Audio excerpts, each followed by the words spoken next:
बिस्मिल्लाहिर्रहमानिर्रहीम। अस्सलामु अलैकुम। Welcome to Izaf cooking. आज की हमारी रेसिपी है वाइट चिकन कढ़ाई। ये रेसिपी ख़ास मेहमानों के लिए है, आप इसे ज़रूर ट्राई कीजिएगा। वीडियो को एंड तक ज़रूर वॉच कीजिएगा ताकि कोई भी स्टेप मिस ना हो सके। तो वाइट चिकन कढ़ाई के लिए सबसे पहले मैंने एक कढ़ाई ली है इस तरह से। अब इसमें 1 कप ऑयल ऐड करूँगी। मैंने यहाँ पे ऑलिव ऑयल लिया है, आप चाहें तो डालडा भी यूज़ कर सकते हैं या घी भी यूज़ कर सकते हैं।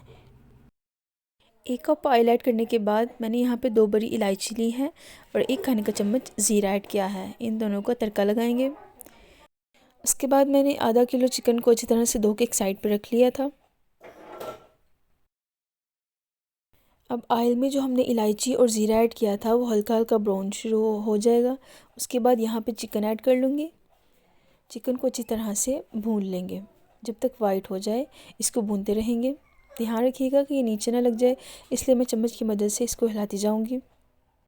इसी दौरान अगर आप हमारे चैनल पर न्यू हैं तो इसे सब्सक्राइब कर दीजिए ताकि आने वाली इस तरह की डिलीशियस और मज़ीद मज़ेदार रेसिपीज़ से आप इन्फॉर्म होते रहें। तो इस तरह से 5 से 8 मिनट तक चम्मच की मदद से चिकन को भूनते रहेंगे। उसके बाद मैंने इसको कवर कर दिया है ढक्कन से। इससे ये होगा कि जो भाप बनेगी उससे चिकन अंदर से पक भी जाएगा। 8 से 10 मिनट तक इस तरह चिकन को अच्छी तरह से भूनती रहूँगी। आप देख सकते हैं कि इसका कलर चेंज हो चुका है। उसके बाद 1 कप कुटा हुआ प्याज ऐड करूँगी और इन दोनों चीज़ों को अच्छी तरह से भून लूँगी। अब यहाँ पे मैं चिकन और प्याज को अच्छी तरह से 5 से 10 मिनट तक भूनती रहूँगी। जब तक प्याज थोड़ा पक ना जाए इसको भूनती रहूँगी। उसके बाद मैंने 1 खाने का चम्मच अदरक लहसुन का पेस्ट ऐड किया है। इससे बहुत अच्छा टेस्ट आता है। तो इस तरह इन तीनों चीज़ों को अच्छी तरह से भून लूँगी। तब तक हमारा चिकन भी पक जाएगा। अब 2 मिनट के लिए मैंने इसको ढक दिया है। अब जैसे कि आप देख सकते हैं इसकी लुक कितनी अच्छी आ रही है। अब इसको हिलाती जाऊँगी ताकि ये नीचे ना लग जाए।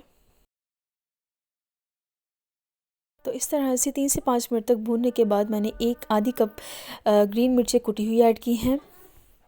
आप चाहें तो हस्बे ज़ायक़ा कम या ज़्यादा भी कर सकते हैं, लेकिन इसमें ग्रीन मिर्चों का रोल बहुत अहम है, इसलिए मैंने यहाँ पे आधी कप ग्रीन मिर्ची ऐड की हैं। क्योंकि यहाँ पे हम रेड मिर्ची नहीं ऐड करेंगे, इसलिए ग्रीन मिर्ची ज़्यादा भी कर सकते हैं। आप चाहें तो इससे ज़्यादा या कम भी कर सकते हैं।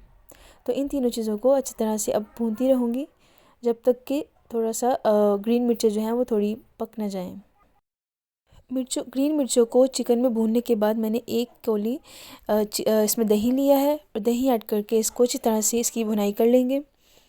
आप देख सकते हैं कि चिकन का कलर थोड़ा ब्राउन हो चुका है क्योंकि ये अच्छी तरह से पक चुका है। अब मैं इन चीज़ों को अच्छी तरह से भून लूँगी। दही ऐड करने के बाद चिकन को अच्छी तरह से भून लेंगे ताकि ये अंदर से अच्छी तरह पक भी जाए। तो 10 मिनट तक मैं इसको भूनती रहूँगी लो फ्लेम पे। 10 मिनट के बाद जैसा कि आप देख सकते हैं ऑयल थोड़ा ऊपर आना शुरू हो गया है। अब इसमें 1 खाने का चम्मच नमक ऐड करूँगी। आप चाहें तो ज़्यादा भी कर सकते हैं, बट ज़्यादा नहीं, ये बिल्कुल ठीक है इसकी तादाद के हिसाब से। तो 1 खाने का चम्मच ब्लैक मिर्च ऐड करूँगी। मैंने यहाँ पे थोड़ी ज़्यादा ऐड की थी, आप थोड़ी कम क्वांटिटी भी कर सकते हैं। तो इस तरह इन सबको अच्छी तरह से मिक्स कर लेंगे और भूनते रहेंगे। 5 मिनट तक इसको भूनने के बाद थोड़ा सा पानी ऐड करके ढक दूँगी ताकि अच्छी तरह से पक जाए। जैसे कि आप देख सकते हैं कि इसको 5 मिनट के बाद इसका कलर थोड़ा चेंज हो चुका है, ये अंदर से बिल्कुल पक चुकी है।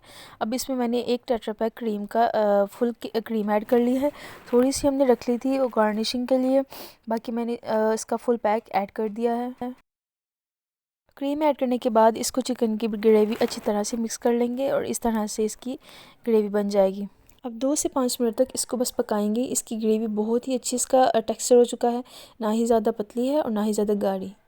तो इस तरह से इसको अच्छी तरह से मिक्स कर लेंगे। चिकन का कलर भी ब्राउन हो चुका है और वाइट ग्रेवी भी तैयार हो चुकी है। इस तरह साइडों से भी साफ़ करते जाएं ताकि लग ना जाए। कढ़ाई को अच्छी तरह साइडों से साफ़ करने के बाद ये देख सकते हैं कि आप बिल्कुल तैयार हो रही है हमारी वाइट चिकन कढ़ाई। यहाँ पे 4 से 5 ग्रीन मिर्चें लंबी लंबी काट ली थी, तो इस तरह से ऐड कर दूँगी। इससे बहुत अच्छा टेस्ट आता है। आप चाहें तो अदरक के लंबे लंबे स्लाइसेस भी ऐड कर सकते हैं। तो इस तरह से हमारी वाइट चिकन कढ़ाई की रेसिपी बिल्कुल तैयार है। आप इसे ज़रूर ट्राई कीजिएगा। जब आपके घर मेहमान आए तो उनके लिए ज़रूर बनाइएगा। इसकी खुशबू, इसका टेस्ट सब बहुत अच्छा था। आप इसे ज़रूर ट्राई कीजिएगा और फीडबैक देना मत भूलिएगा। तो आज की हमारी रेसिपी वाइट चिकन कढ़ाई की फ़ाइनल लुक आप देख सकते हैं। मैंने इसको गार्निश कर लिया था, जो मैंने क्रीम थोड़ी सी रखी थी। आप भी जब मेहमानों के सामने सर्व कर रहे हैं तो उससे पहले इस तरह गार्निश कर लें, इस तरह से लुक बहुत अच्छी आती है। इस रेसिपी को मेहमानों के लिए ज़रूर ट्राई कीजिएगा और मुझे फ़ीडबैक देना मत भूलिएगा।